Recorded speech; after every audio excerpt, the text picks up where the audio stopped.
everyone. That was quite a nice way to start the show tonight.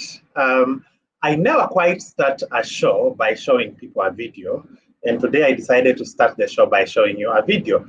So as you can imagine, this is going to be a very unique show. This is going to be a special edition. Now, before we get started, I want to tell you a very interesting story. The show today is coming to you live from County 001.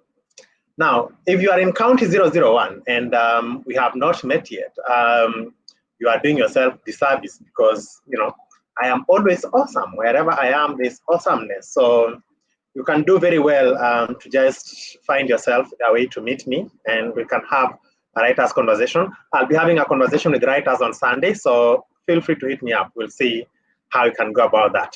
But let's dive into it. Our show tonight is a special edition, as you can see, a special edition of Your Story Today. And it's a special edition because every day I've been telling you, you know, everyone can become a writer, everyone can write. You can write your story, you can be able to tell your story to people. And after every show, the question I get most is how? Just how do I, where do I start? How do I go about it? And I've been trying to answer that question on my own. I've been trying to answer that question by telling you how I believe you can write.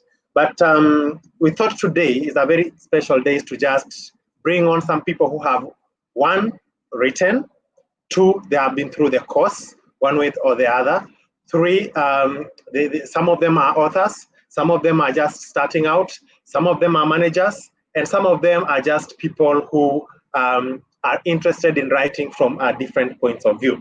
So I'll be bringing you some very amazing guests, and I'm going to do it a bit differently. Before I've been doing it this way. I bring you all the guests, I lump them together, I introduce all of them, and we talk to all of them. But today we'll be talking to them one after the other. We'll be bringing in one, we talk to him or her for a while, then we bring in another, then we talk to him or her for a while, and we continue on until we have talked to everyone. But before we continue, like, share this video, start a watch party on your timeline if you can, and let's do this. So let me introduce the first guest of the night. Now, I'm actually not going to give the profiles of my guests tonight because then I'll be spoiling it. But I just want to tell you that the guest I'm about to introduce calls himself Mwalimu. He doesn't call himself Mwalimu. He is called Mwalimu. He is a retired teacher. He is a legendary teacher. He has taught very many people across the country, and he has vast experience in writing and publishing and editing, and he has experience in Write Your Passion as a class. So it's my pleasure right about this time to welcome Mwalimu David Ngugi. Mwalimu, karibu sana. Thank you very much. I hope this screen looks good here. It's a very funny backdrop to have. Mwalimu, I've told my audience that you are a teacher, a retired teacher. I'm sure I have undersold you in quite some capacity. So let's just start over again. Who is Mwalimu David Ngugi, and you know, just a bit about yourself. Oh, thank you very much, Douglas. Are you hearing me properly? Yes, I can hear you very much cleanly. You are very audible. Okay, thank you very much. So Mwalimu here is a secondary school teacher, 35 years standing. Oh, okay. That's interesting. Yeah, and I retired some 5 years ago. Okay. 3 years before the official time, because I was tired.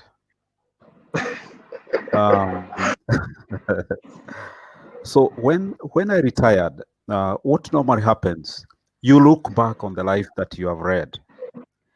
And I looked at my life through the career, and I found that my first inspiration in life when I left home was actually books. And I always pride myself in saying, if you can talk about people who have read books, I have read books.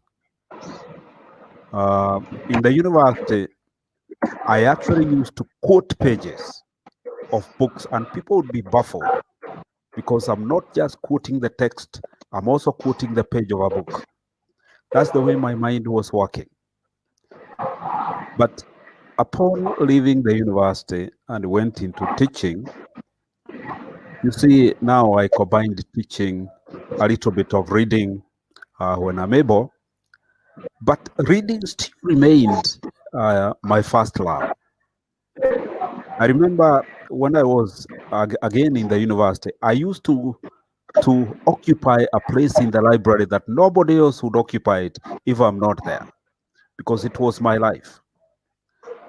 So after retirement, then the question was, what do I do about this book culture? And I resumed reading. I try as much as possible to read a book every week, if I'm able, Wow. and if it is available. Wow. And you see, the other thing is that when you read, at one point, Gabriel was talking to me, and he was asking me, now, why accumulate knowledge, information, and all that? And then you see, I said, anytime you are in love with the books, you are all the time reading.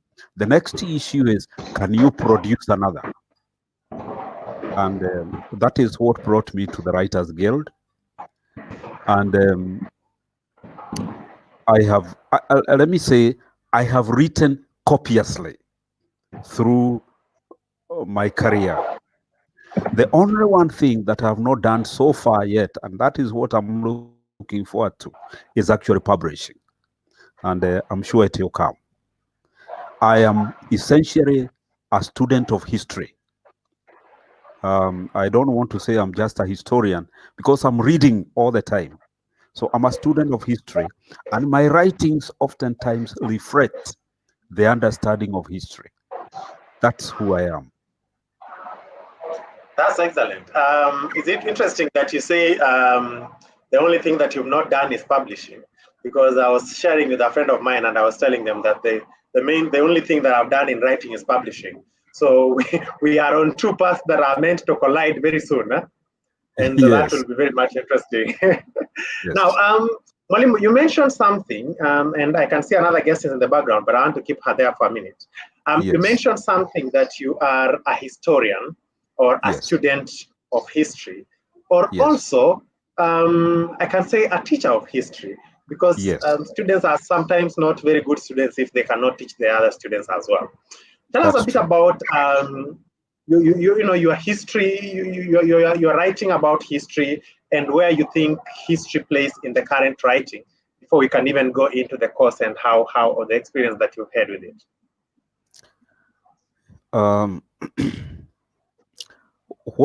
When I talk about history, I'm actually saying I'm not a writer,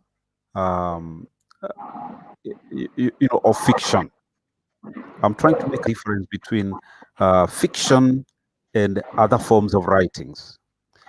So I have found that I'm not good in writing fiction, but I find that I'm very good in writing history. Not books as such, but writings that have been inspired by history. For example, recently I wrote an article on the exploration of the stars, and I made quite a number of references from historical understanding, because what I was saying is that if Africans were taken to the Americas as slaves, that may also happen again as we move on toward exploring the stars. And especially I'm emphasizing the idea of exploring and settling in Mars, because there is a lot of research and work in the background that is being done by the developed countries. And people who are in touch with all these developments are actually estimating that in 200-300 years to come, there will be settlements. And these settlements may start even within 150 years. So the question I'm asking is, what happens if the astronauts and other adventurers go and settle in Mars, and then they find that they have a lot of work of colonizing that planet? They may be tempted to remember the occupation of the Americas, where once there were plantations of sugar and cotton. Then they came to Africa, rounded up Africans, and took them to the Americas as slaves. So I'm asking, this kind of thing may happen again. So you can see clearly that this observation and that learning is essentially influenced by history. So this is what I say, that the foundation of the writings that I do are mainly historical. I hope I've made some sense. Yes. You have. And before I can swam with more questions, I can see Ruth has been waiting in the background for quite a while. So it just makes very good sense for me to bring her on. So to my viewers, I want to introduce to you Ruth. Now, I met Ruth, I think, about 2.5 years ago. She was just starting off. Is it 2.5 or 3 years ago? No, it's actually more. It's about 4 or 5 years ago. She was just starting off her business. And one thing that I didn't know at all was that Ruth will ever be interested in writing. So it's very much interesting for me to be introducing Ruth here today. Ruth, how are you? Hello. How are you doing? I'm doing well. Can you hear me? I can hear you perfectly. You look like you're in winter. No, I think it's because of the Nairobi. I think the Nairobi weather. It's been cold of late, so yeah, you have to dress. You guys should all follow me here. You can see I'm almost removing the t-shirt so that I can be in a vest, but my viewers told me to not do that. I'll scare them off. Oh. Welcome to the show. No problem. Yeah. So Ruth, I have told people that you are a business person. I've not even told them what to do. I left that out intentionally because then I thought it would be very good for you to come and introduce yourself. It's fine. It's okay. So tell us a bit about Ruth before we can continue.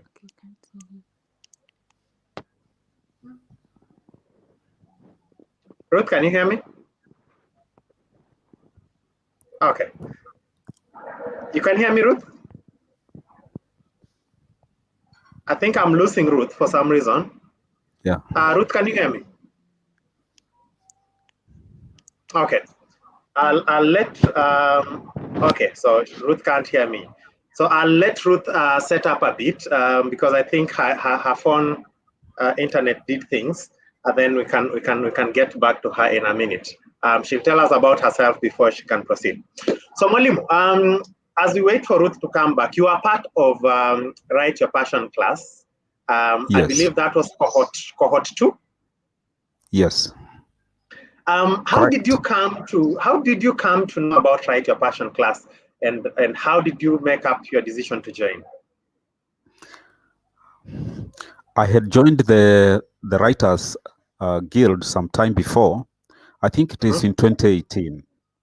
Yes. And then I started interacting, and I was also Googling and attended several sessions of the Writers Guild. Okay. And then we got to know each other very well with the CEO. And then I remember I got lost for some time. Yes. And when I got lost, the CEO wanted to find out where I am and whether we are still moving on together. And I told him what I was doing. I told him some interests that I had developed in reading. And he told me I can come and share with the rest of the Writers Guild. Yes. So on the 24th of January this year, I was the guest at the museum, and I delivered a lecture. On those issues that I was very concerned about. Yes. And it was at that time that I was told there is that Write Your Passion class through February.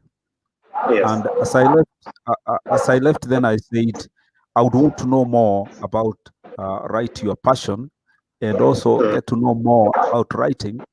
And that's how I came to enroll myself. That's how it came. Yes.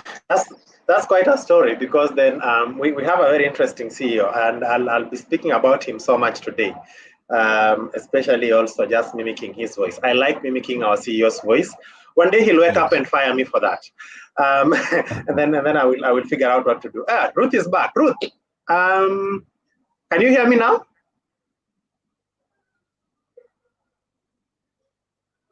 Okay, Ruth disappeared for the second time. What? Ruth, can you hear me now? Yes, now I can get you. Perfect. Sorry, there are some technical hitches. I'm sorry. It's okay. When I was hosting the very first show, I lost power and internet at the same time. So you can imagine how chaotic that one was. So yours is not even chaotic yet. At least you are not the host. So when the host disappears, it becomes chaos. Yeah. Anyway, so welcome to the show. Tell us a bit about Ruth before we can proceed. And I can see someone else is in the background. She'll chill there for a minute. Oh, okay, fine. I think, anyway, I'll just say, like, my name is Ruth Mwanzia. I am an entrepreneur.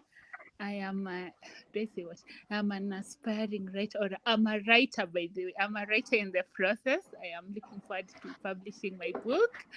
And yeah, I'm very passionate also about youth mentorship, youth empowerment, and and how I came across the Writers Guild. It's because I went through the writing course and all that, and that's the time now I developed the passion for writing. So yeah, I'm just here also to just learn, interact, and yeah, just to share maybe my experiences, yes, and to learn from others as well. That's what I would say. Perfect. Yeah. Perfect. I'm sure there are very many people who would really want to know how to write. And there's a very interesting question from Malika Eshuchi. Hey, that name sounds like it comes straight from Mount Elgon. We'll be responding to a very interesting question from her. I think I'll throw it to you in just a bit. But before I can do that, let me introduce the manager of the class, because if I don't, I'll be fired. I think this person has a higher possibility of firing me than the CEO. So I cannot fail to introduce her on time. Patricia, welcome. Thank you. Why are you laughing? You're laughing because you can fire me. Yeah. I feel like now I have so much power. Hey, thank you for making it public. No. Okay. Well, you can fire me, but you really can't fire me. Oh, no. I didn't say that. You can fire me. I throw my hands up. Welcome to the show. Thank you for having us today. And I've decided not to tell anyone anything about you. Mm-hmm. So that you can tell everyone everything about you yourself, because you are the only one who can fire me. Okay. So tell us a bit about Patricia. And so Patricia is Patricia. Patricia Mataga. I'm the one in charge of the course at the moment. I'm the administrator. So, and I work background to make sure it's streamlined and the content is good and stuff like that. So yeah, it's good to see Ruth. I've interacted with Ruth, but I think online. And it's also good to see David. David was in the second cohort, I think. So yeah, it's good to have you here. And thank you, Douglas, for hosting us. Did you just call me Gabriel? Jesus Christ. Quiet. Now, before we go on, Mwalimu, there's a very good question that came in when you are speaking. So I believe this question was being thrown straight at you. And before we can go into my own questions, I always like to put my viewers first. So Malika is asking, what is essential in writing? Does anyone need to master the big words to be a good writer? And what makes a good writer? First of all, I don't know what big words mean, but I hope you can figure that out. Yeah, I think when we talk about your question, we are talking about management of language. Personally, I say one will always write depending on what one reads. For example, I told you I'm basically a historian.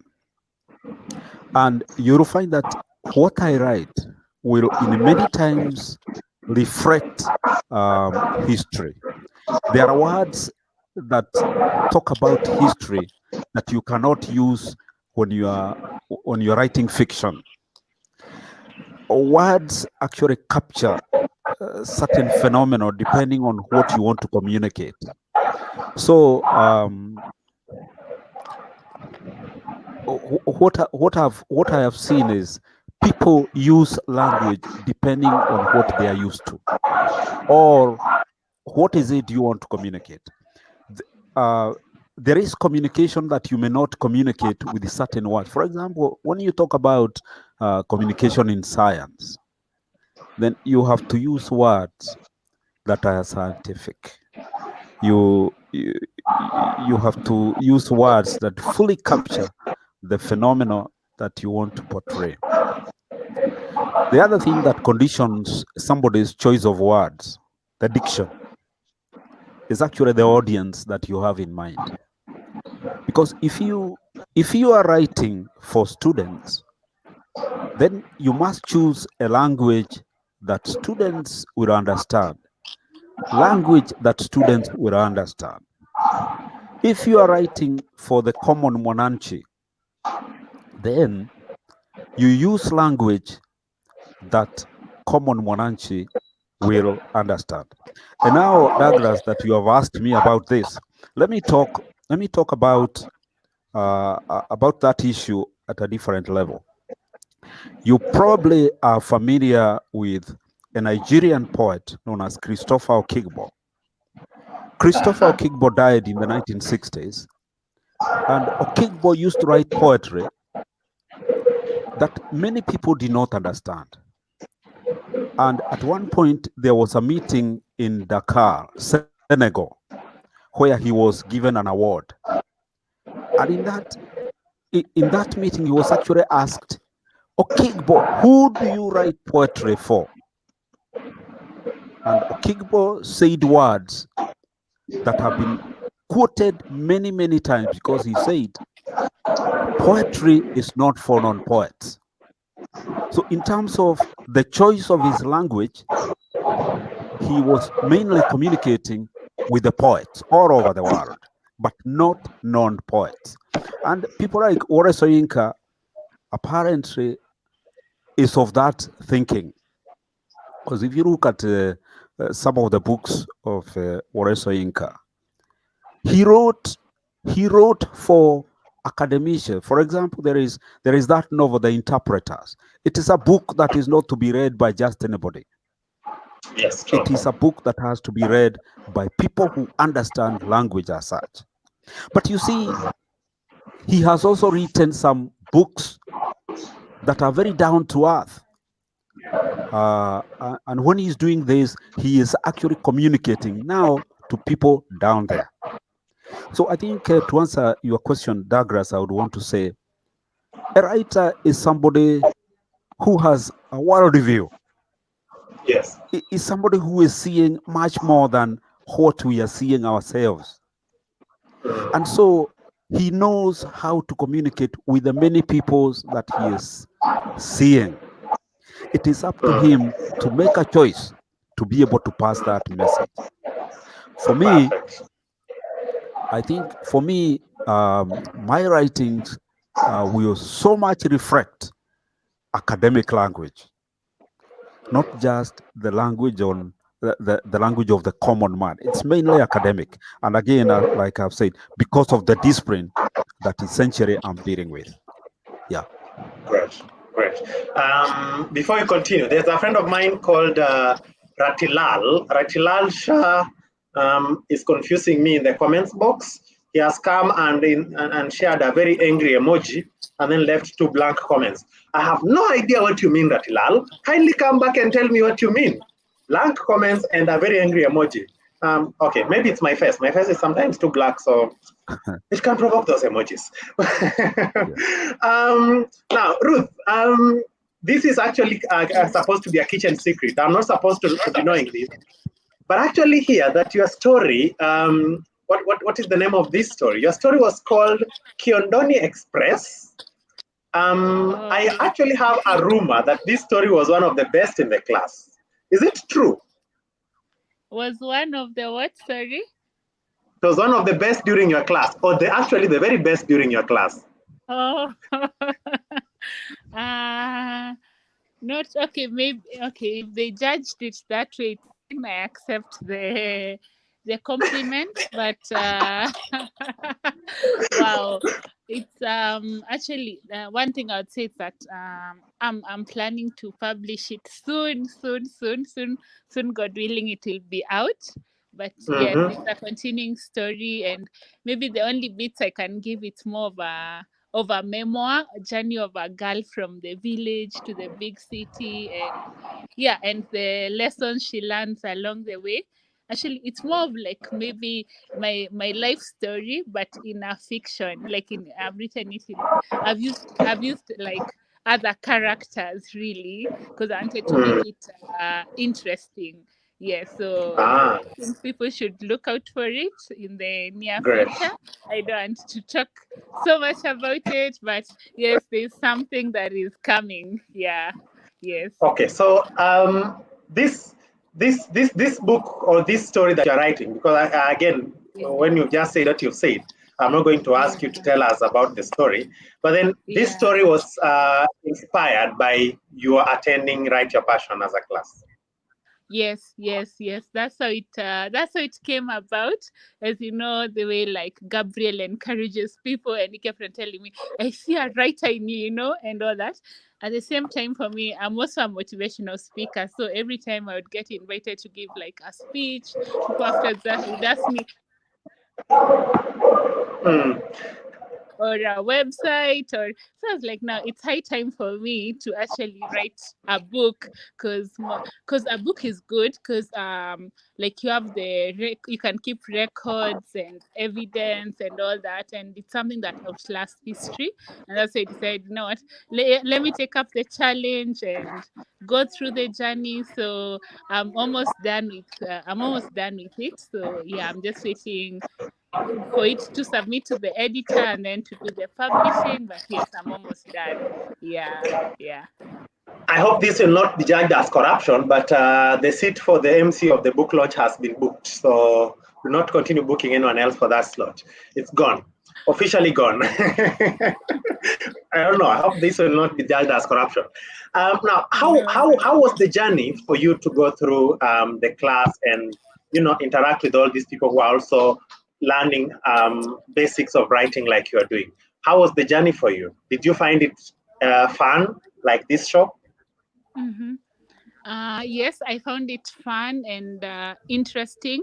I learned a lot, especially we had very like experienced writers, like someone like Jackson Biko, who came for one of the lectures, and I learned so much from him, because I've always admired his articles, and I'm always going to his like Instagram, his Facebook, and everything. So yes, we had very experienced authors who came and who gave us tips on like writing and everything. So I believe it's the same knowledge that I'm carrying on with the book that I'm writing, and I would urge people to actually go through the course, so they can get the basics of of writing. And even the person who's asked like, can I use big words and all that, I think they'll be able to know that as they proceed, as they go on with the class. Yeah. Okay, I hope I'll remember. If I don't remember, I don't think Patricia will let me off the hook. I hope I'll remember to tell people about my story with writing, because it's quite a story. Patricia, I hope you won't fire me. I hope I've done enough to make sure that I'm not fired today or anytime soon. You're on the right track.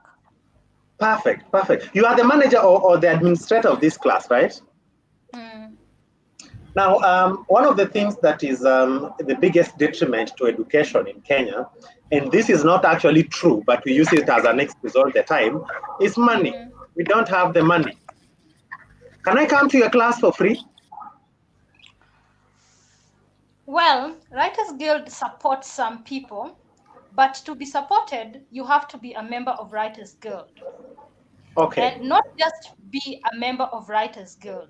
So they offer to give scholarship to 2 or 3 people, or if you have to be a member of Writers Guild, not just a member of Writers Guild, you should have done something in the process that we know your story. You can explain to us your story, but at the same time we can relate. We've been with you for quite some time, so we understand when you tell us, I really want this, we know exactly what you want and we know you need that. So we can support some people from Writers Guild just to improve, because when Writers Guild was started, it was always to help the writers. So if you are in that group of Writers Guild membership, then you might get it if you apply, and we understand your journey. You've been in Writers Guild for quite some time, so you understand. You volunteered there, you helped us in doing some few things here and there. So yeah, you might, there's some scholarship, but only limited to Writers Guild members.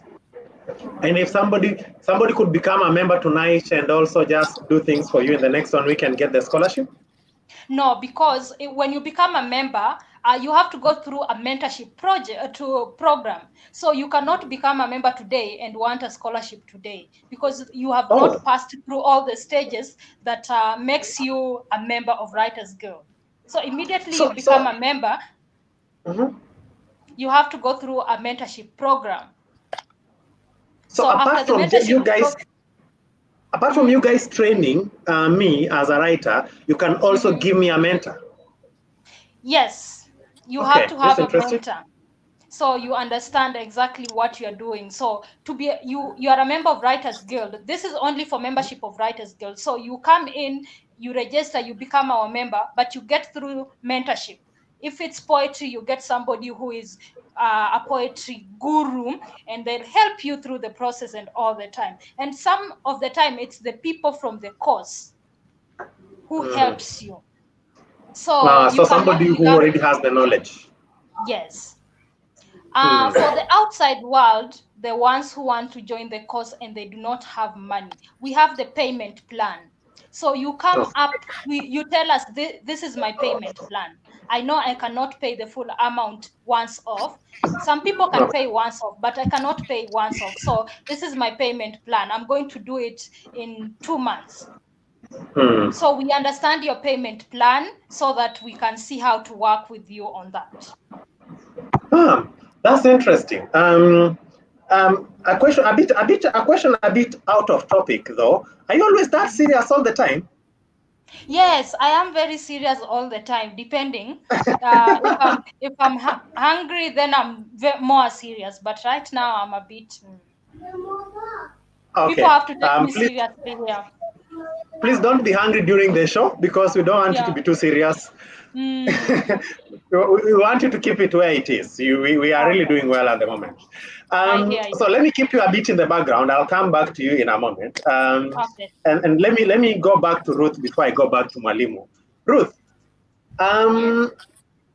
so after you have finished the course, the writing course, has Writers Guild been with you? Have they been able to support you through the process, or what have you been up to basically since you finished the course?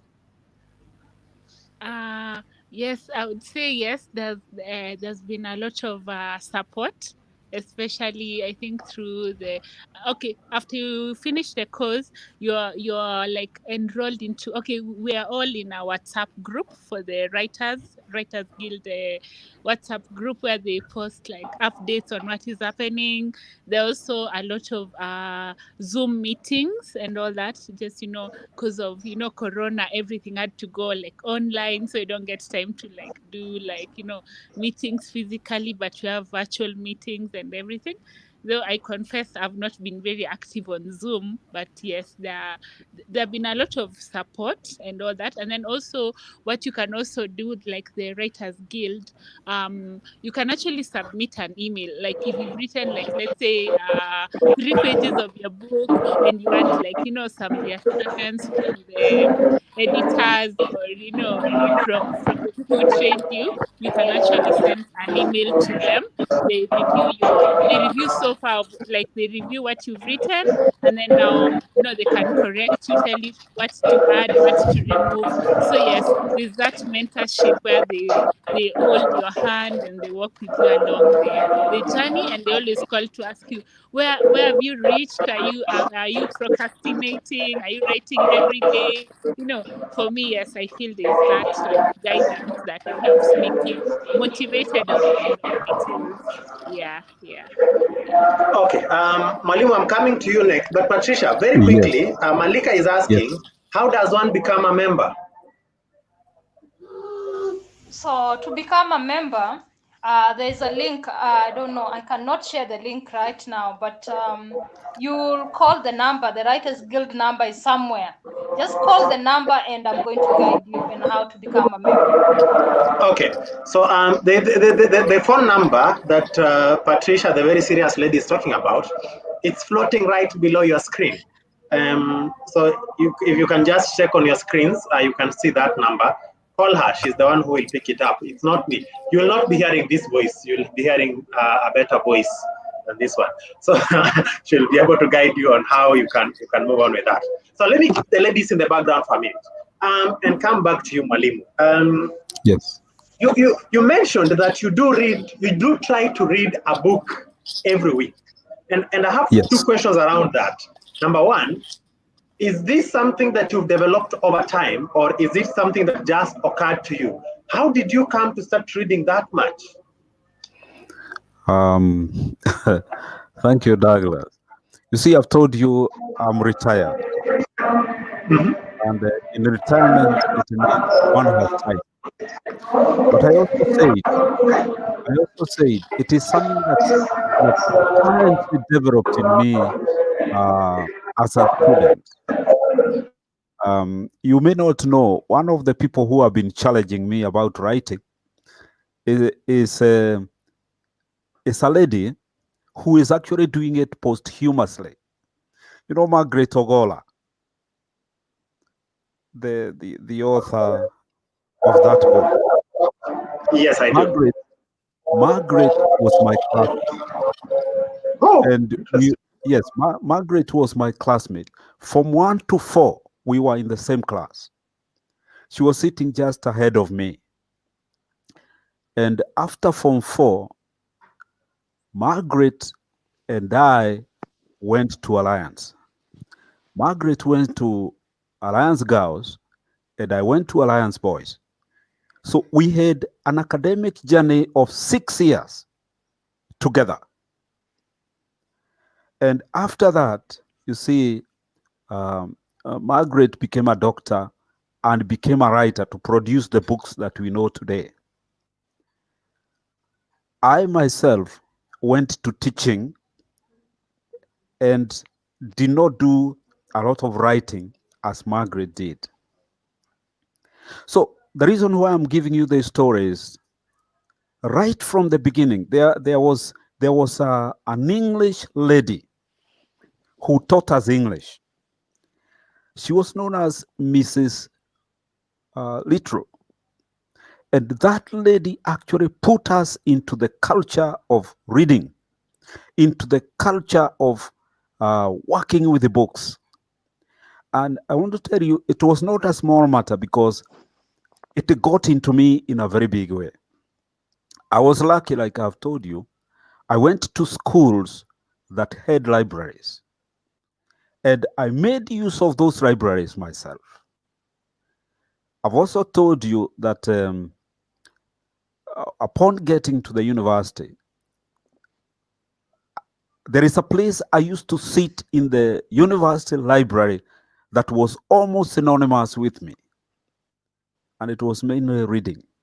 So that got into me in a big way, such that today, if I go for a week without reading a book, I always feel there is a very big deficiency in me. A very big deficiency. And I have to leave home, go look for a book, if I have to satisfy that deficiency. So it is something that it's something that you would want to call a drive in me. And it is still there. It is still very strong. Even with the coming of the corona, it is still very strong. So that's the way it is, Douglas. Yeah.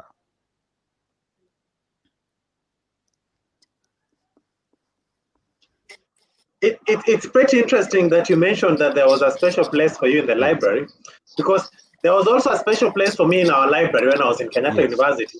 That place was called the basement. Now, if you went to Kenyatta University, the basement of the library was for all noisemakers. So we went to the library to make noise and download movies. But here I am. These days I read a lot, so it's never that serious. We get there with time. Anyway, Ruth, let me come back to you for a minute, because if I go back to Patricia again, she'll fire me. You are an entrepreneur. You mentioned that you are an entrepreneur, and as an entrepreneur, you are also now developing an interest in writing. And I want to zero in on your entrepreneurship a bit, because entrepreneurship is something that takes its own time. Are you considering, like, for example, writing as a way for you to document what you do, or is reading important to you in your entrepreneurship journey? Where does reading and writing and your entrepreneurship essentially meet? Okay, they meet because also I would actually describe, okay, most people actually call me a bookworm as well, because as I think Dr. said, like him, he reads like a book every week, and for me, I think monthly I do like 4 to 5 books every month. I make sure I read 4 to 5 books, and this helps me to become a better entrepreneur, because I believe when you gain the knowledge that I gain from the books I read makes me a better person, and the lessons that I learn from the books and all that. And by the way, I read your book, which was actually very nice, Chasing the Bullet. And I've never forgotten like the story and all that. And it's actually, everyone should get that copy. It's a page turner and all. And I just loved the way you, like, it was really descriptive and all that. So yes, I read different types of literature. I read like from Richard Branson and entrepreneurs who inspire me, writers like you as well. So I read all sorts of literature. I don't like limit myself, but I believe as an entrepreneur you should be a reader, so that you can become better at your business, better at what you're doing. And then also you have to create time to write and everything, because at the end of the day, when I get invited to a conference, people ask me, so how did you start, how did you turn your idea into a reality? And I believe by putting that in a book, by writing about it, and I'm able to help more people, and that's knowledge that will outlast time. And so I believe writing and reading is very important. Yes. You guys are making me feel like what I've been doing is not reading. Eh? You read 4 to 5 books a month. Walimu reads 1 book every week. I'm not even going to ask Patricia, because now I'm going to feel so intimidated on my own show because it's going to be bad. I only read 2 a month, and now that is feeling like very little. Anyway, and I'm really happy that you read my book. I rarely tell people about my book on this show, because I try to keep it to my guests. But yes, I am also an author. This class has also helped me. Ask me how. Anyway, yes, so thank you very much. That I'm really appreciative of the fact that you read my book. It's just one of those stories that I was writing for very, very interesting reasons. Patricia, I hope I have not kept you for too long that you will feel the need to fire me. Somebody has asked me a question in my inbox, and I think she is just not comfortable asking it publicly. Do I get a discount if I register over a certain period of time? Are there discounts, basically?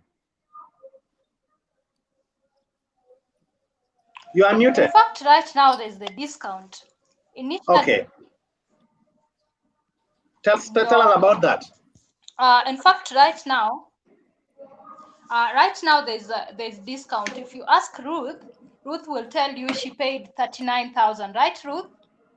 That time, yeah. But yes, I paid the 39,000 for the course, yeah. Yeah. Right now there's a discount, so you pay 29,000. So it's such a good deal. So it's 29,000 for people who register for this show right now. Yes. I'm feeling like I'm owning the world. Guys, I'm just giving you 10,000 shillings of discount. This is not even on Patricia. She can fire me if she wants. This is my discount. Yeah. So yes, But everyone who wants to register for the course, 10,000 shillings off for today. And if you commit also to paying today by paying, there's a commitment fee, right? there's a commitment fee. Okay. Yeah, why the commitment fee? The class is very personalized class. We don't want to have so many people, in that you have 40 people in one class. So we have as fewer people as possible. So you book your spot earlier so that we don't give it to anybody else. And you said that there is a payment plan. There is a way somebody can pay without having to shoulder the burden at once. Yes, we can talk about the payment plan later on.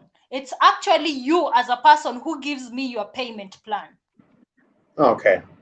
Yeah. So it's not like there's something something like rigid that somebody has to subscribe to for them to be part of this class now.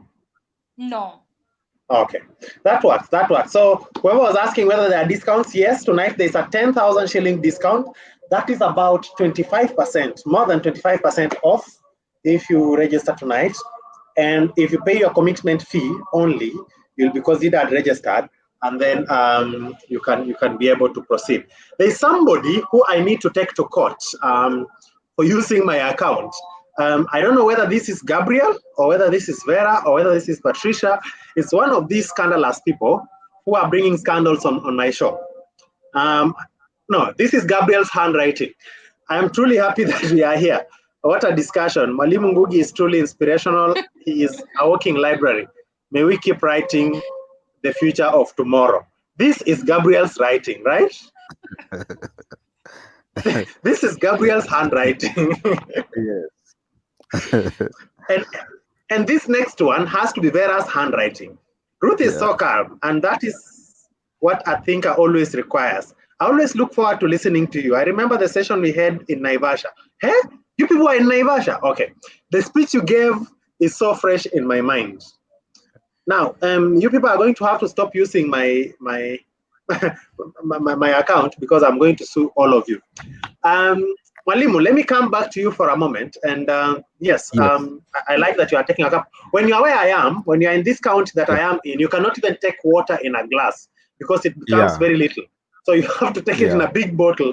Nabado unamaliza tu. Yeah. Somebody, Gabriel has mentioned here that you are a walking library. And I want to pin you quite on that while adding a little bit more of meat to that. And I want to ask you this. When Gabriel says you are a walking library, what exactly is he saying? Number one. Number two, when you finished your course during this class, you know, everyone has their favorites and everyone has that memory that sticks with them wherever they go. From every situation, really, except Luyas with eating ugali and chicken, we don't have favorite memories. All of them are our favorites. But from the class, really, what is the most memorable thing that has stuck with you even to this point in time? Okay, let me start with what Gabriel has said. And I'll say this. You see, when we look at human beings, there is what we see. For example, in an individual, we note it, but the individual doesn't know about himself what we have seen. Then there is what an individual knows about himself or herself and shares the same with the rest of the world. And then there is that portion of the personality where the individual does not know at all. So I'm saying this because if Gabriel sees in me a library, that is his view. It may have come out of the talkings that we have shared. It may have come out of the number of things that we have done together. But as for me, what I would say is, I know I have done justice to books. Where books are supposed to be read, I know I have read. And if there is, when we talk about hobbies, when we talk about excesses that people usually have, maybe somebody is over religious, somebody is a drunkard, somebody is this or that is a little bit excessive. I think for me, there is one thing I know that could be excessive in me. It is the love for books. And I know I have done justice to reading. I told you, when I was at the university, and that was the time when my mind was not tired, I actually used to quote pages. That was excessive. I used to attend staff seminars and present papers in the university. So today, we are talking about 40 years down the road. I'm tired. I'm a tired person, but I know I have done justice. I think that's the way I can handle that question. Now, after the course in February, I think I've kept in touch with the Writers Guild. We have been sharing quite a number of things, including the virtual meetings that we have been holding. I've also written a number of pieces, and the Writers Guild was kind enough to publish my latest, where I'm talking about the exploration of the stars. And I was very happy because when that was published, it reminded me of the Writers Guild in Britain some 400 years ago. We have writers who were in that Writers Guild of 400 years ago, and they left behind a lot of knowledge written. And today, when you read about the Writers Guild in Britain 400 years ago, and when I'm talking about 400 years ago, I have in mind a writer who was known as Alexander Pope. And Alexander Pope left behind a wealth of information in the Writers Guild, which we are able to refer to now. So when the Writers Guild, for example, accepted to publish my article warning Africa 200-300 years to come, I will not be there. But Writers Guild will be there. And this information can be dug from there. That thinkers around 100-200 years ago were warning Africa that they may be taken as slaves. So that kind of publication was, to me, very important. I think it has come more because we have kept that contact. Probably it would have been more were it not for the corona that came. And I believe those contacts and those interactions will continue. Thank you, Douglas. And it's very interesting that you do mention all those interactions that you've had, and you do quote quite a few people, and that's where I bring back Patricia here. And I want to put Patricia on the spot quite a bit, and I do this for fun. I'm not putting anyone on the spot today. It just happens to be you. Patricia, are you able to tell the viewers today who they can expect as their trainers?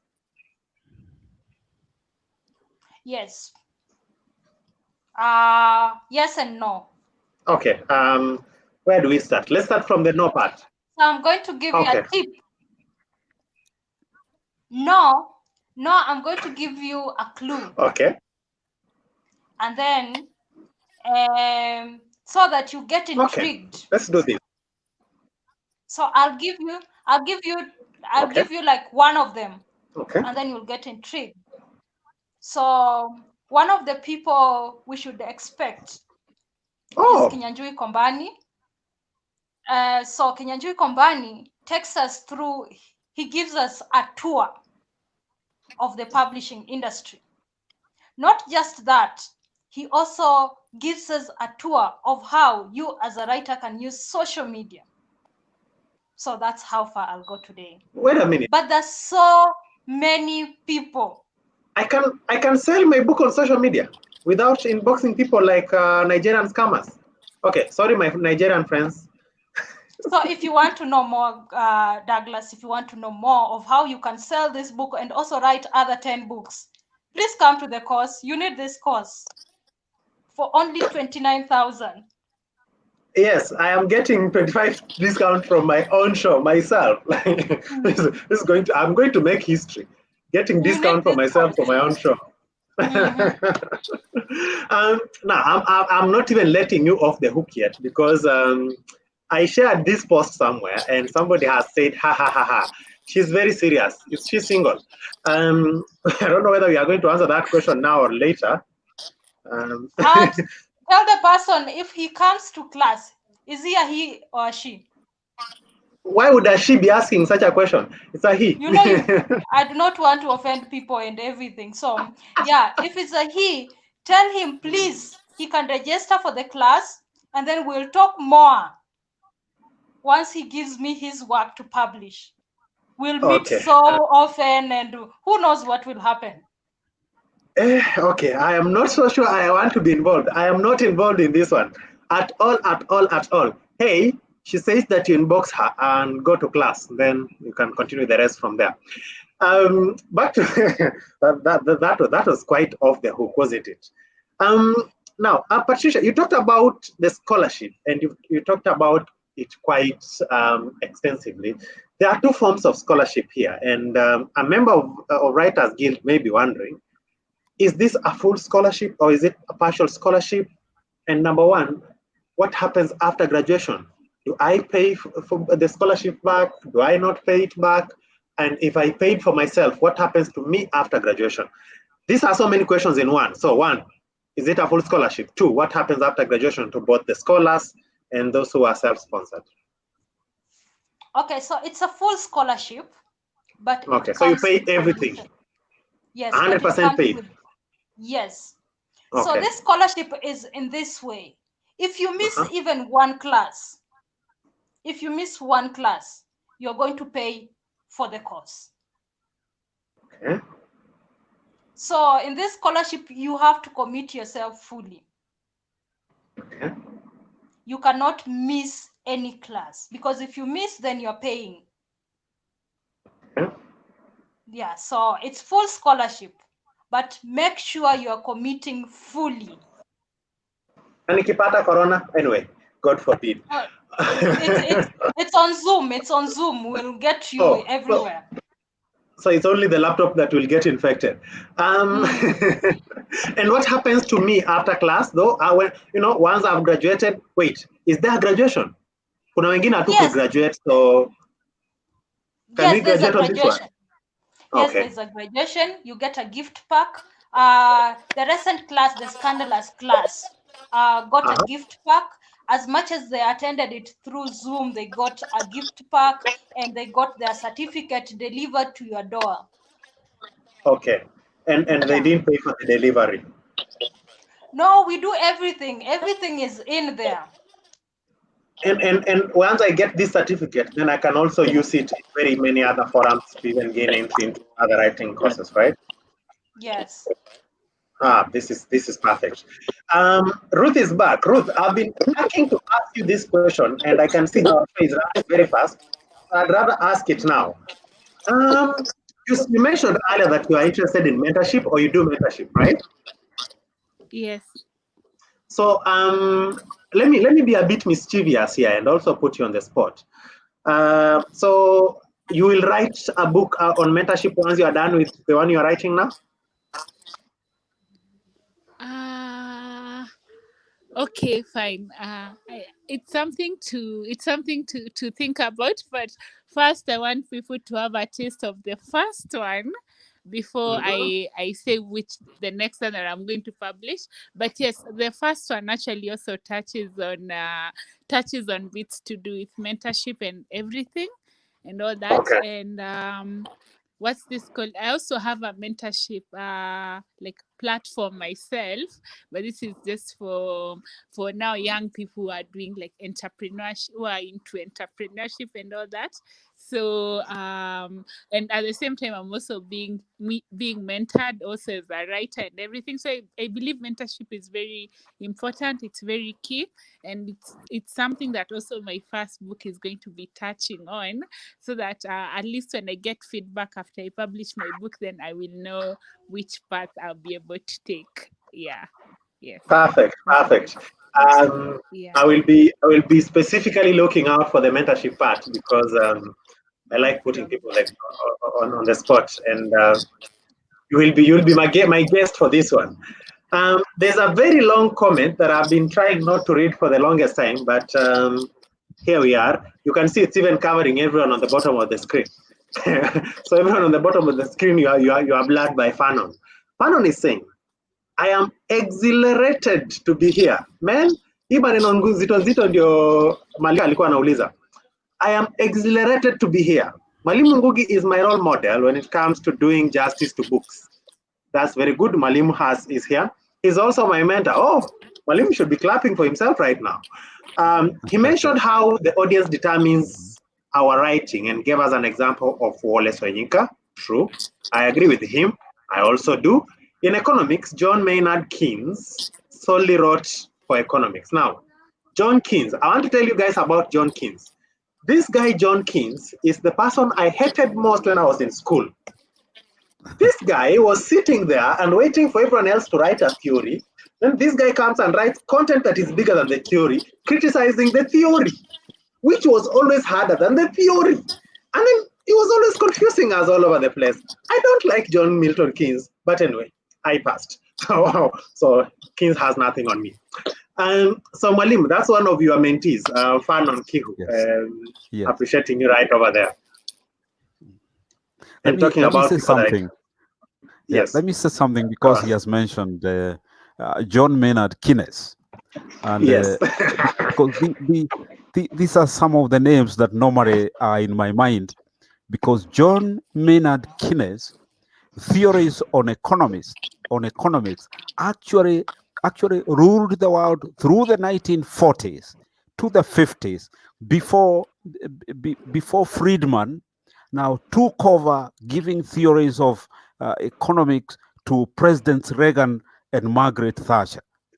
So these are people who are towering in the world, that whatever ideas they had, they were not writing for the common man. So I agree with Kehu, Fanon. That's the way it is. You mentioned another one again. These people tortured me in class. Cobb Douglas, Danny, Frederick. There was another Milton Keynes. There was another. These guys tortured me in class for 4 years.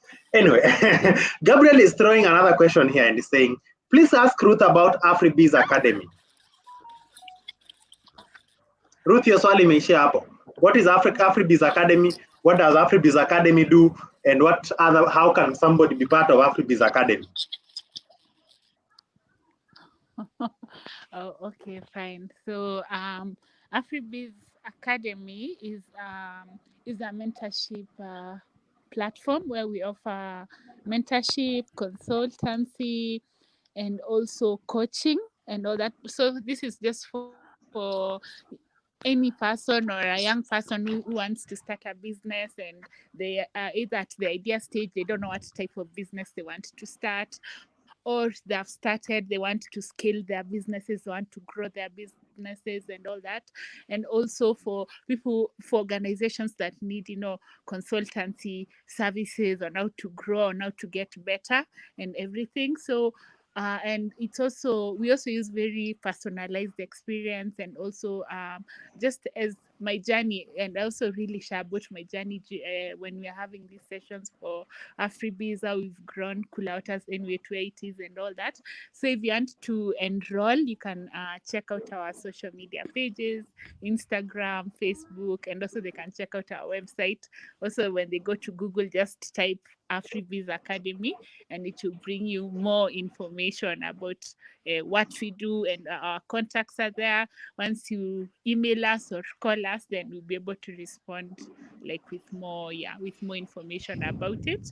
But yes, basically it's just working with the youth throughout their whole entrepreneurship journey till they make their dreams become a reality. And if they've made their dreams a reality, then how can they become better? How can they scale? How can they make profits at the same time also impact communities? So yes, basically that's about. You're doing a good job. I have to say that's quite a lot of work for a lot of people.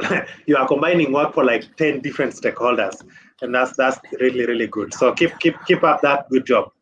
Now we have exactly 12 minutes to the end of the show.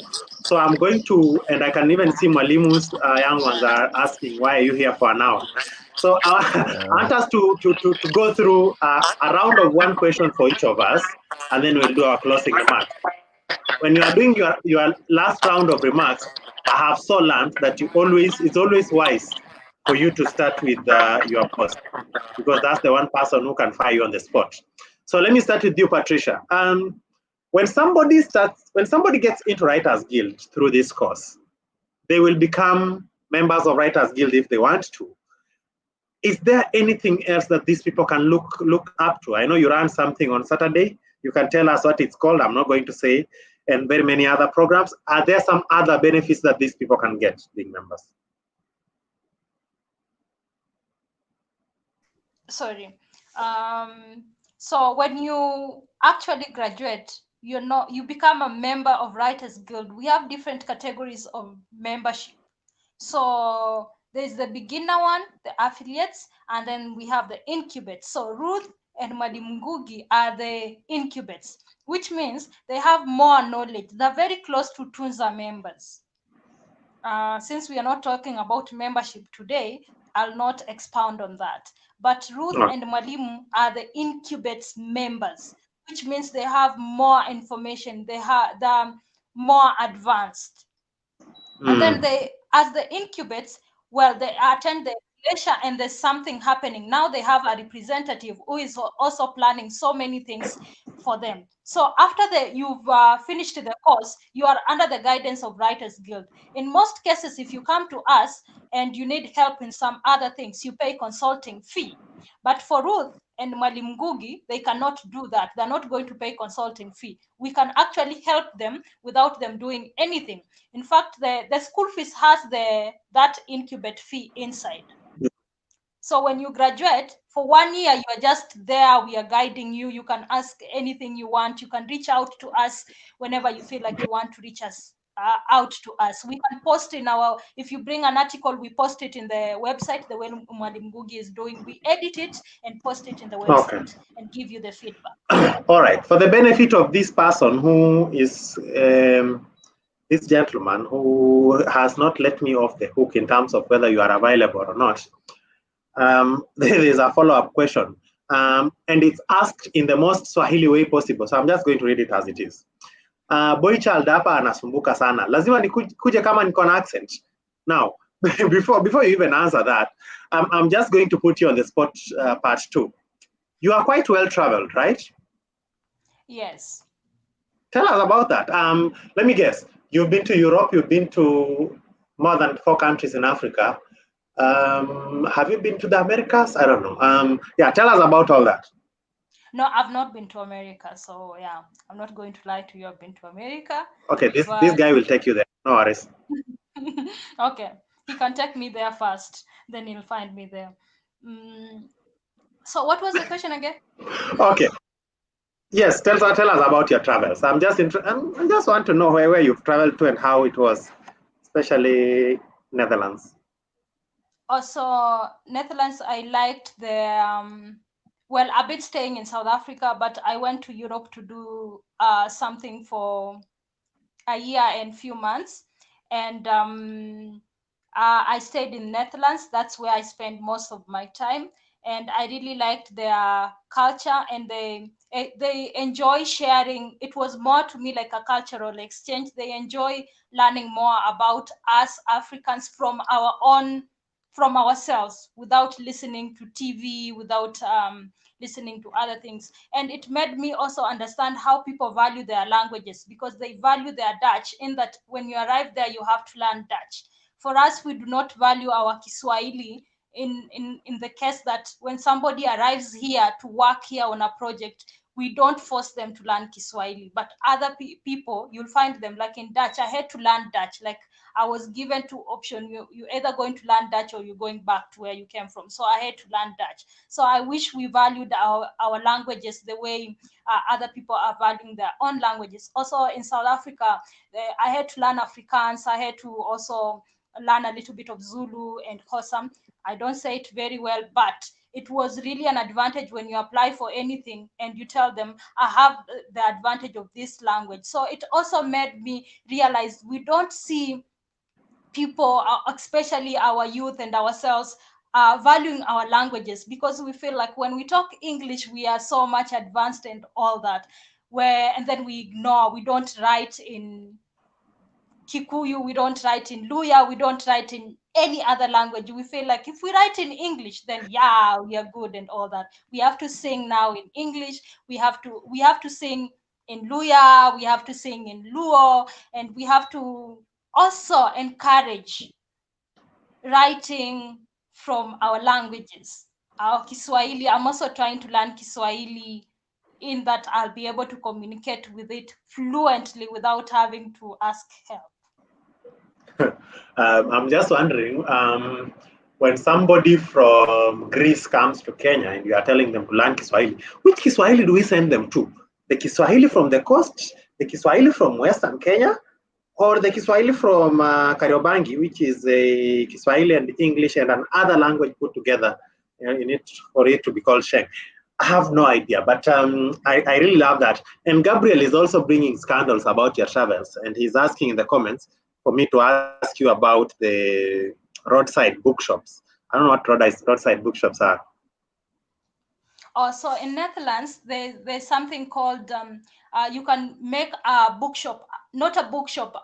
You have so many books that you feel like, well, I do not need these books in my house anymore. So you'll create something outside your house, whereby if I'm passing by your house and I feel like I need a book, I can pick it and then I go. But if I feel like I need to exchange, also don't want this book in my house, I'll carry that book from my house, go to your house, outside, just outside, exchange, open the gate. There's a small, it's like a box, so you open it, you put the book that you came with and pick the book that you like.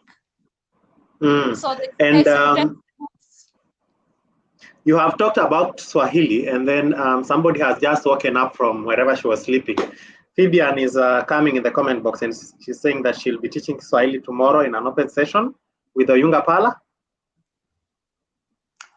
Tomorrow is not a Kiswahili. There's an open class with Oyunga Pala about that is talking about this class. Oh, it talks about this class. Yeah, so it's an open session. Okay, more scandals. So tomorrow you are giving people a taster of Write Your Passion. Yes. Okay, and Phoebian is saying that she offers to teach you Swahili, so you can just reach out to her. She's very much open to teaching you a bit more of Swahili. Okay, thank you, Phoebian. Perfect. I'll be coming back to you for your closing remarks. Let me scandalize Ruth a bit more. Ruth, I am back to you.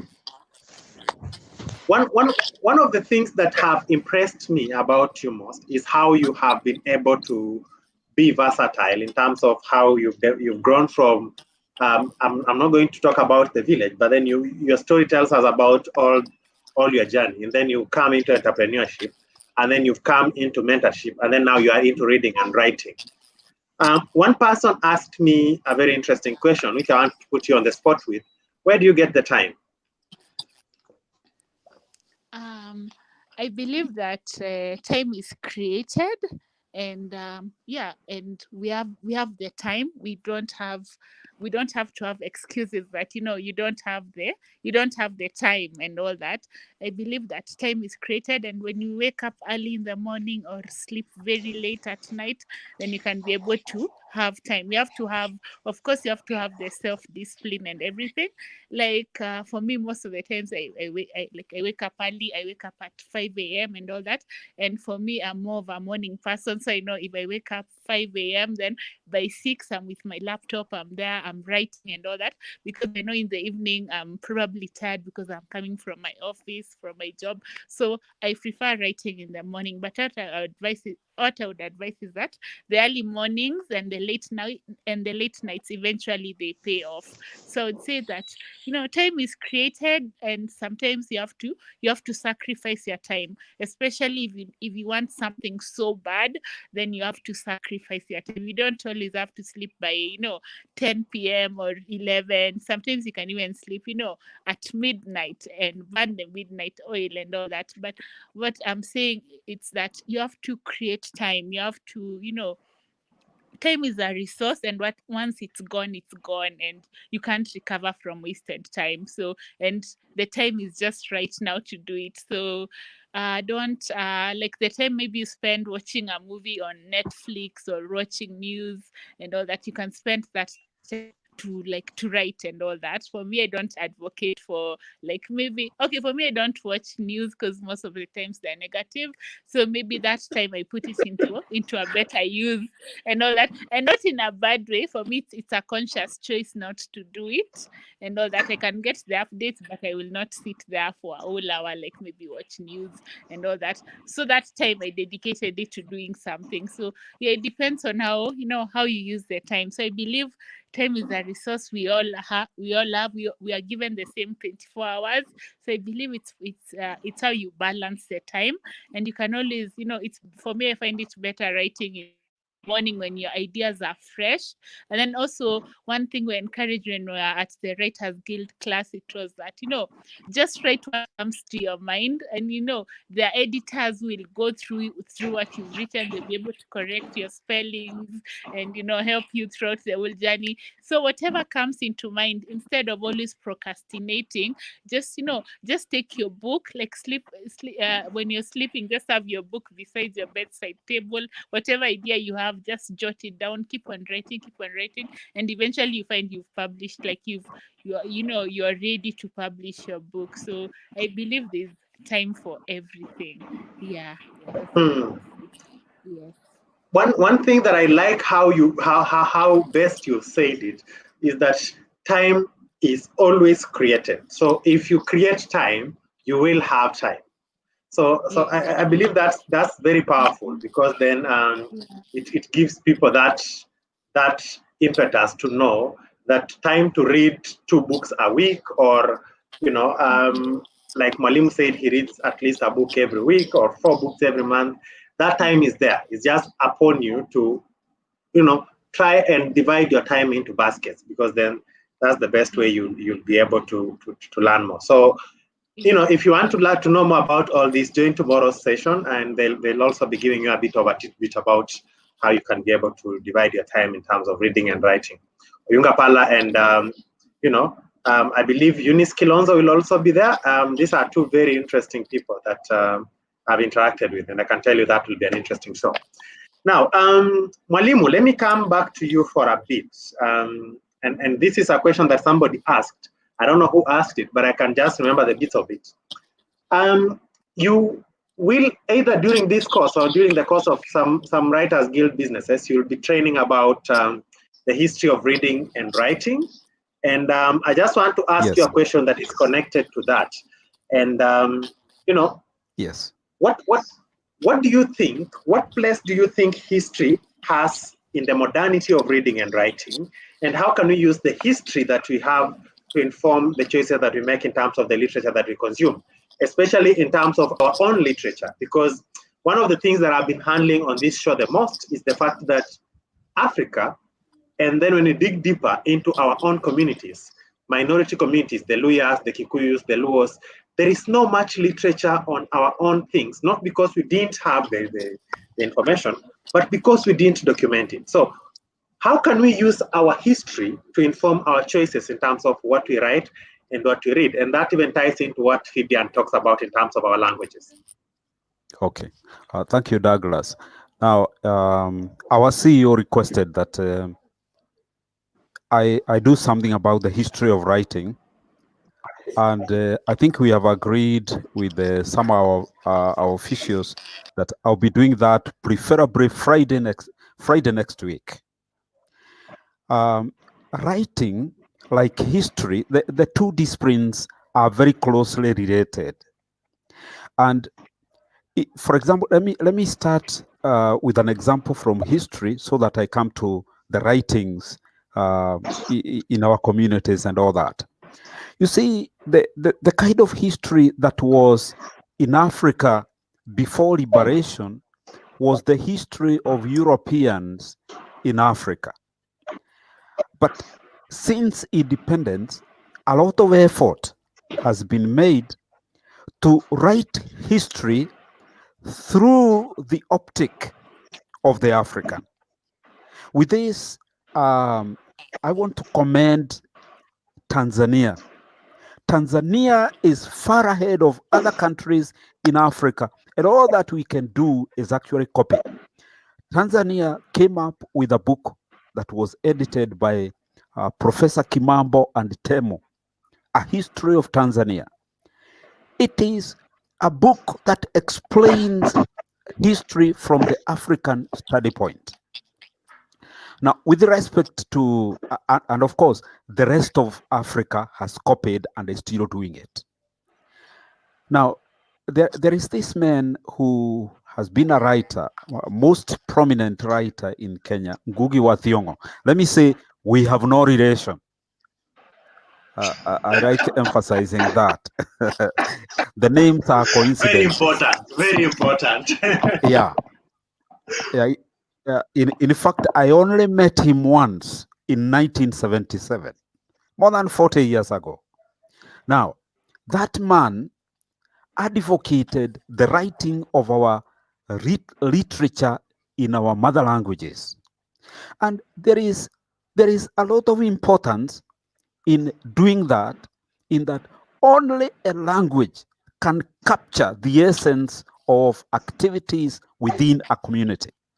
Other languages can describe, they can do many things, but only the language of that community can capture the essence, the truth, the gravity of everything within a community. So it's very important that if we can be able to write in our mother languages, then from there, we can translate it into many other languages.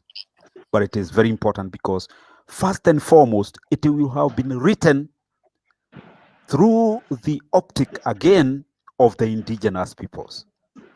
Now, in Africa, the culture of reading has not been strong, but let me say it has peaked. It has peaked. If we can talk about the 21st century, it has really peaked, and more so with the technology that we are having.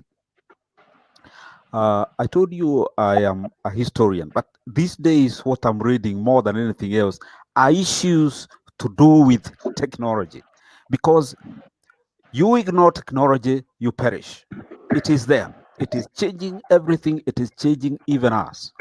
And if our people can learn to use technology to be able to capture the knowledge within our people and deliver it with technology that our people can understand, it is even better.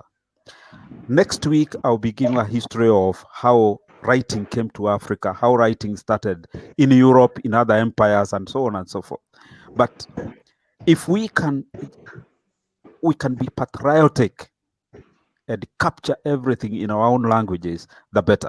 When I talked to the Writers Guild at the museum in January, somebody asked me, whether it is right for us to write the history of communities.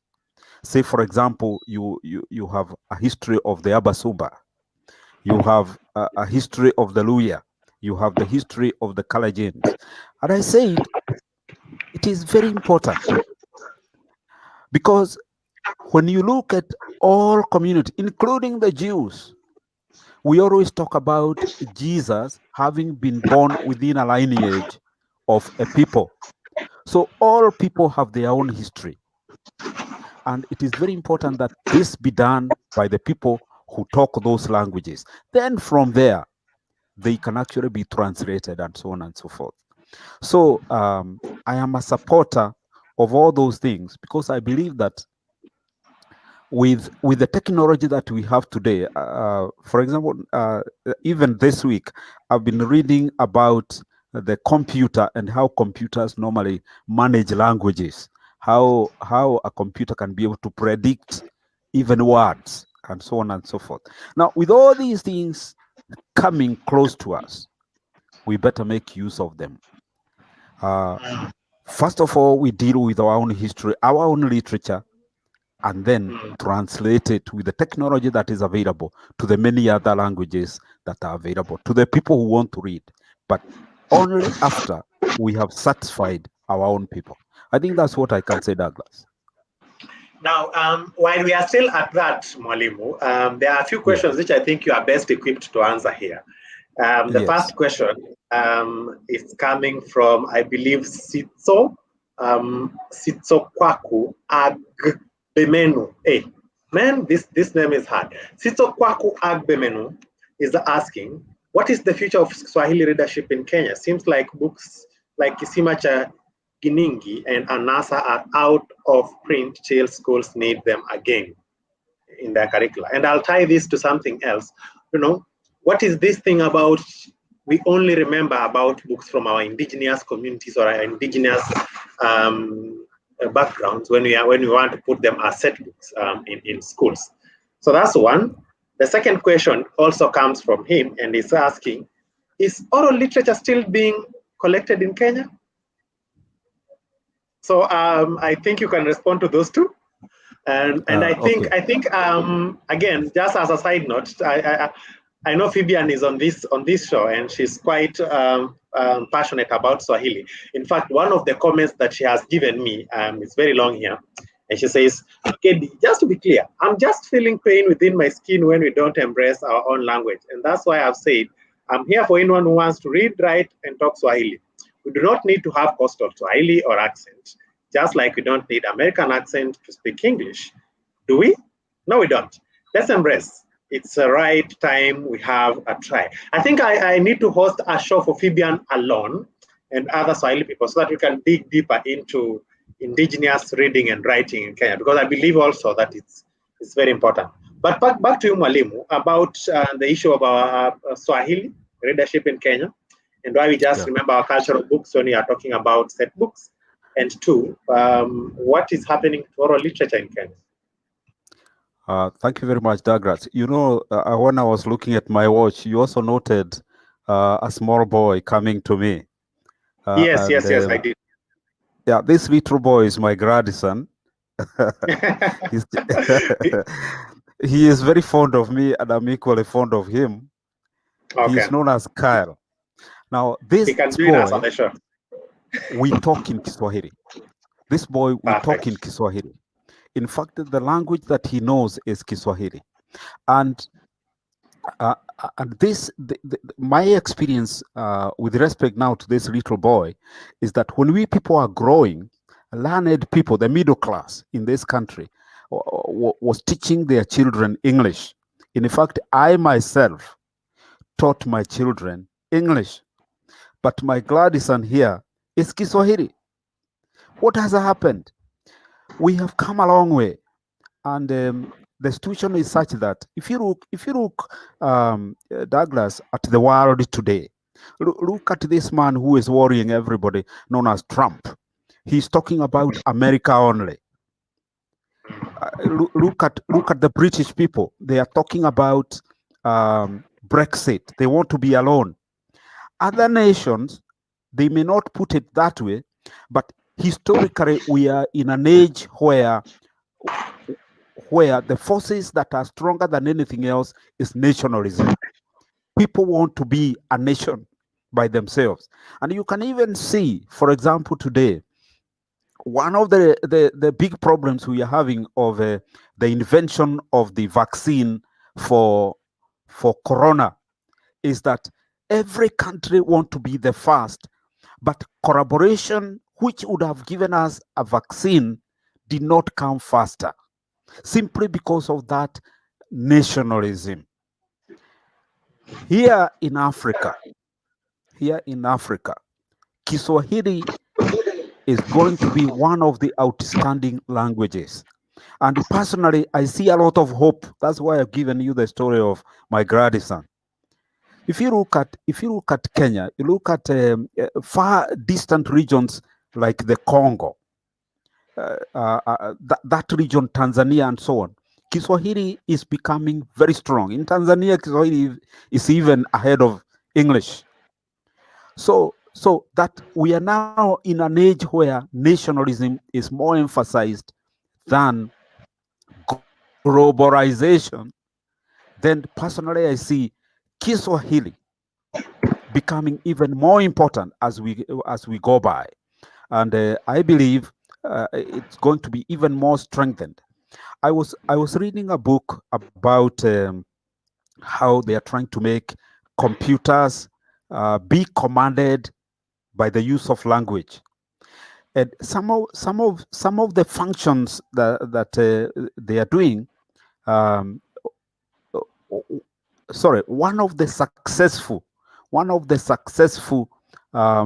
application with respect to commanding a computer through language has been named Siri. And I didn't know that they actually picked the Kiswahili word Siri for secret to name that function. And this book is written in California, so you can see the kind of influences that Kiswahili has, and I believe it will even be more as we move on. So somebody like Fabian, who I have been seeing, should be very strong. Kiswahili is not losing language. I believe it's going to be even stronger. And if for example, she can train some of our writers to use Kiswahili and not English, then you can see that the future is bright. I agree Now, with you. And yes, go on. Oral literature. I used to be a teacher of literature, and I believe I remember in my days at the university, oral literature was very strong, and some of the lecturers in literature, people like Austin Bukenya, who is still strong even now, up and about, was talking very positively about oral literature. What I would say, because I am also concerned about time, is that with the technology that we have, with the modernities that we have, with the passing over of older generations that held knowledge and passed it on to generation through oral means going, then there is a weakening. There is a weakening, and there is need to retrieve this, to capture as much as possible from our people. There was even a vocabulary that came out of this known as oracy, so that those people who are very competent in giving oral information became orate. And I hope some of these things are strengthened, and we see oral literature taking a position like it used to take before. I know it has weakened. I don't know whether I have exhausted everything. You have. Yeah. When I come back to you for your closing remarks, yes, I will request very specific closing remarks, because there's a very specific question here that I've been reserving all along for last. So yes. Now, this show is normally supposed to be 90 minutes. We are already 97 minutes in, and I feel like I am cutting all of you short because then I feel like all of you really want to have a lot more content to go. And Patricia is in class, a lot much in class because she has just been nodding. When your boss is happy, you are happy because you know you'll not be fired. So I know she's happy. Now, so for everyone who is asking questions about Swahili, I'm going to enter a very serious conversation with Fabian, and we'll have 2 or 3 people who are very good in indigenous languages, not just Swahili, but several indigenous languages in Kenya and also Africa at large, because I also feel strongly that our traditional literature is getting lost. Aspects of, you know, Makuyu and Kameno, those who finished high school with me know what I'm talking about. And aspects of books by Ngugi wa Thiong'o, books by the likes of Kinyanjui Combined, the way he captures, you know, the post-election violence and what happens in our cultures. The likes of Smitten, I don't even know, he's called Tony Mochama, I think, actually, I just call him Smitten. So we are losing touch with our traditional authors. I remember I read a book by Marjorie Oluth McGuy, and that was one of the books that has stuck in my mind for very long. We need to get back to such literature and our Swahili and our indigenous languages as well. So I'll be talking to Fabian, and we'll organize to have a show on our own writing in terms of our traditional and Swahili and the indigenous writing and reading, so that we can have very, very interesting conversations. And somebody is already proposing for me a guest, so this is very much interesting. Professor Kabaji. So I'll be talking to Malika about Professor Kabaji, so that we can also have man or lady on the show. Now, I'm sorry, ladies and gentlemen, we are supposed to now conclude this show because time is really not on our side. I try not to run into 9 p.m. and I'm sure if I let us continue, we can run into 10 p.m. So let's do a round of our closing remarks. Where do I start? Let me start with Ruth. Oh, okay. Thank you very much for hosting me for this live show. I've thoroughly enjoyed myself and also learning and interacting with other people. I'm very grateful, and I would urge any aspiring writers or budding writers to join the writers course, write for your passion course. And for me, I believe it's really going to help you. It's really going to expose you on how to write and everything. And I believe that every one of us is, as you know, every one of us is a writer at the end of the day. And if we're able to document our stories, we're able to tell our stories, then they'll survive. You know, generations to come will be able to read and know of our experiences. So encourage one to take up this course, a very important course, and then you also get to network, you get lifelong friends and all that.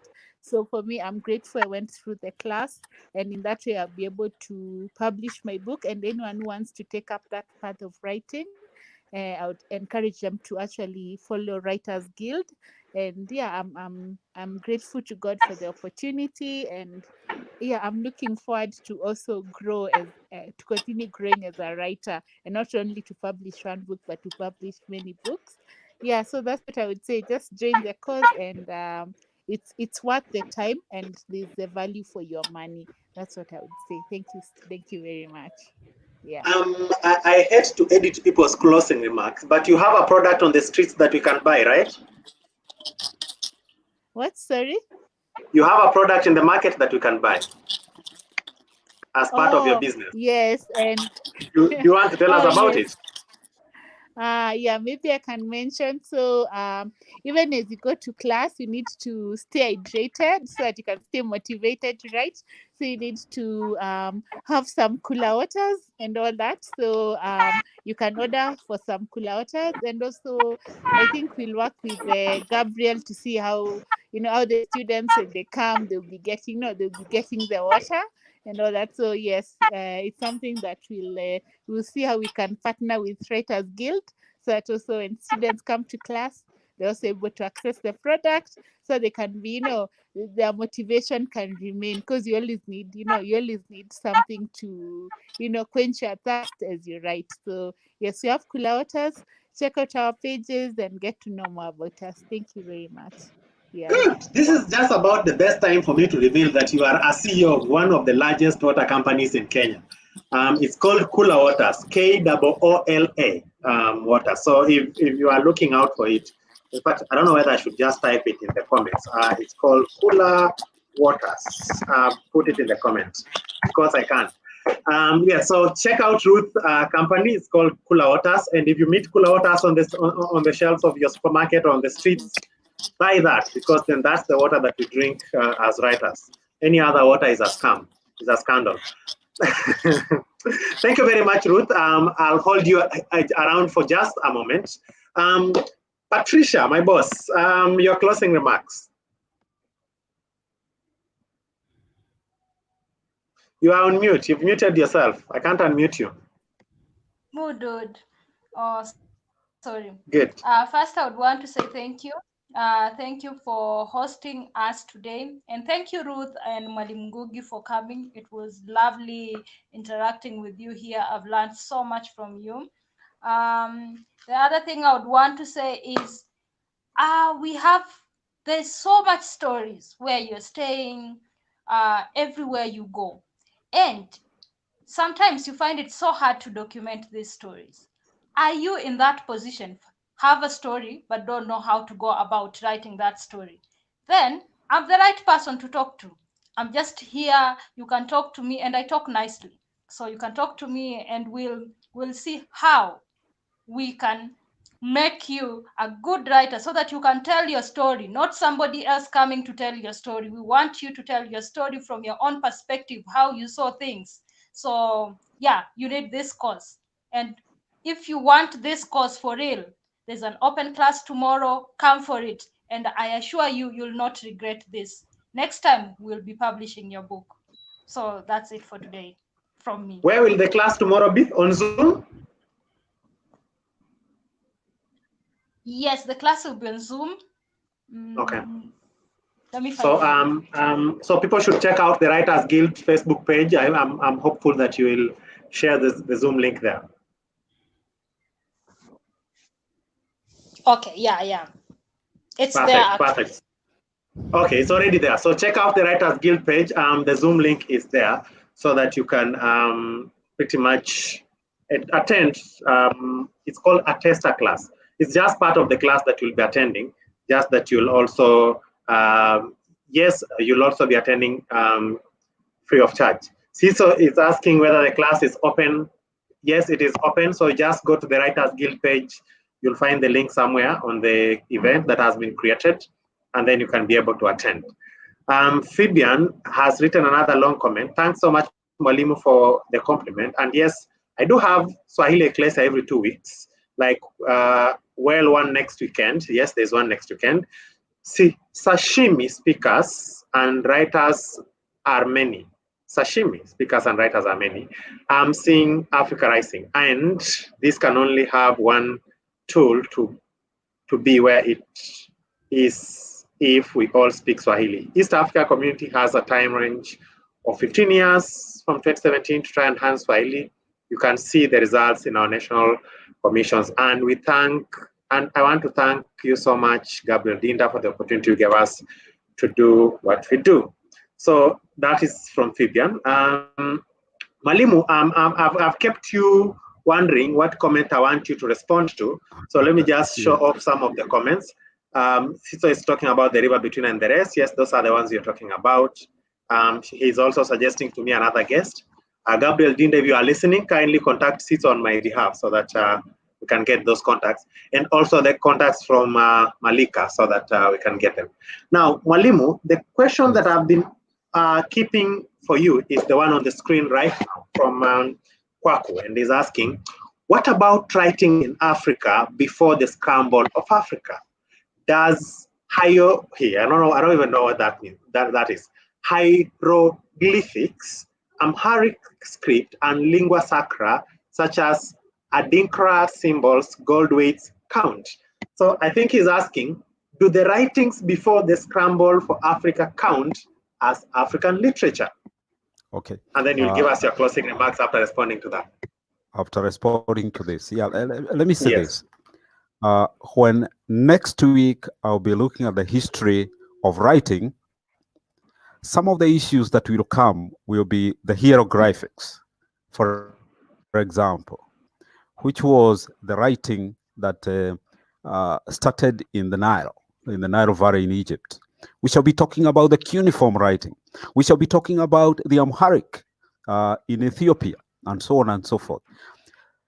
Literature, we can say these are the recordings of the activities that these communities were involved in those times when these writings came into being. So they are part of the African literature. It now behoves our intellectuals to go into those writings and then be able to decipher them and come out with the right information that relates to us. But they are important. They are part of our history. My closing remarks, and sorry, I'll be expounding on some of these issues on Friday next week.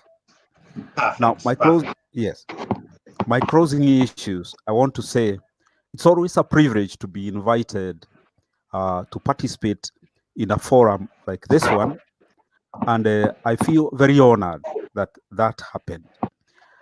When I have been in this Writers Guild, I've been baffled by the youthfulness of our writers and their intellect.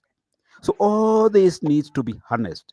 And I believe that before long, this organization will actually be the bank for the most important ideas in our country and in the larger Africa.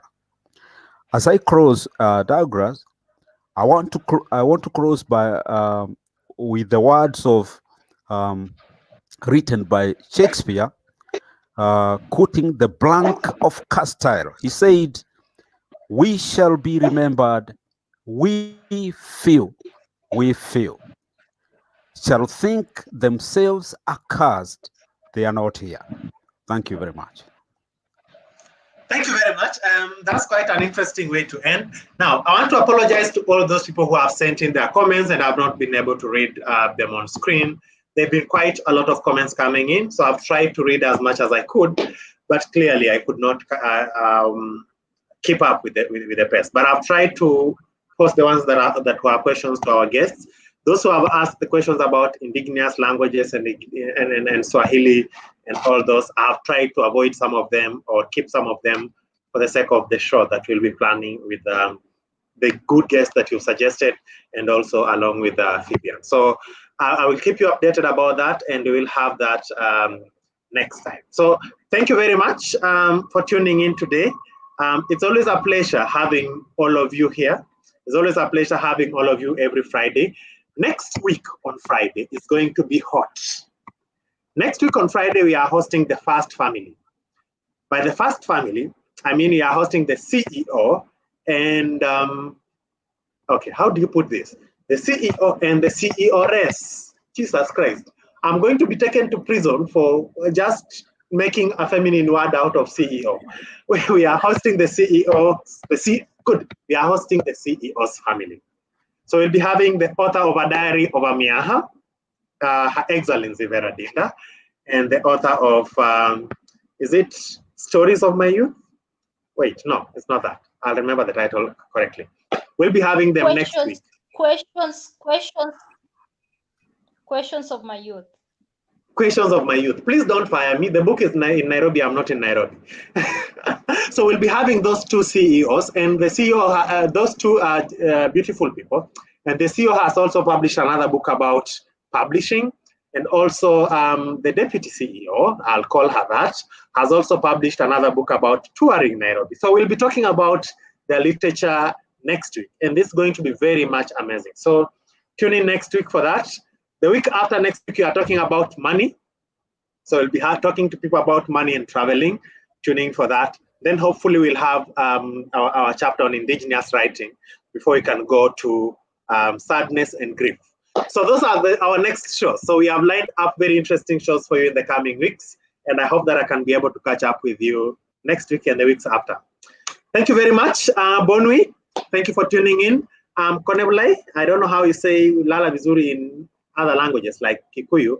I think in Kikuyu you say Komatayu or something like that. So I'll see you guys next week and have yourselves a lovely evening. Goodbye.